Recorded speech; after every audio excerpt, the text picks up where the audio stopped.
My name is Mark Sands.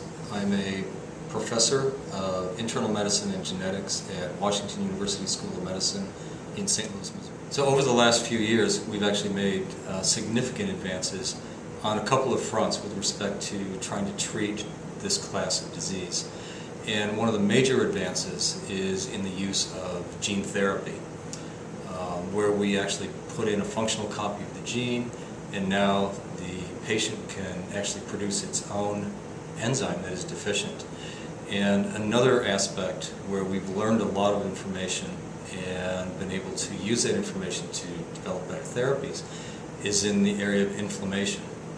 And what we've discovered is that if we use a gene therapy approach to supply the enzyme and then secondarily target the inflammatory response, those two combinations actually interact quite strongly and significantly increase the therapeutic benefit of either one of those therapies alone. And it holds an enormous amount of promise for the treatment of these diseases. We've made an enormous amount of progress just recently, and in order to move this forward into the clinic, we really need support from the private sector, also from the NIH, and unfortunately, it takes money to drive these things forward. And we really are very close. We're actually on the verge of having very effective therapies for this class of disease. And unfortunately, when we move from the laboratory experiments to try to translate this into the clinic to actually treat children, the cost of these experiments, the cost of these clinical trials goes up dramatically. But one thing that's very important is to get the support, get the money, and just as an example, some of the major advances that we've made in my lab really were funded with money that came from private support, from fundraisers, which allowed us to do some of these riskier experiments and actually uncover or discover some of these unknown aspects that really have allowed us to move forward.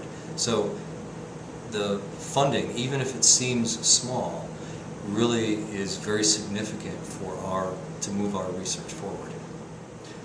So for me, when I go to family conferences, for example, and see the children that are affected and see the families and how these devastating diseases have a huge impact not only on the child but on the families, it really gives me more energy to go back to the lab and try to develop these therapies. And we've had the opportunity to take what is now an invariably fatal and just terrible disease and develop effective therapies. And unlike many of the other inherited genetic diseases where people are working on therapies, in this particular case for Batten disease, we actually are close enough to a therapy that we can start thinking about translating this into the clinic and really improving the quality of life for these children. Again, without any therapy at all, they're invariably fatal.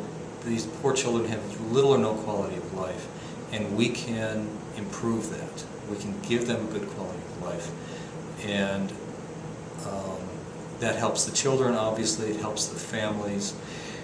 That's really what drives us, and that's really what needs to be done, is again, take these invariably fatal diseases, horrible quality of life, and at least give them a chance.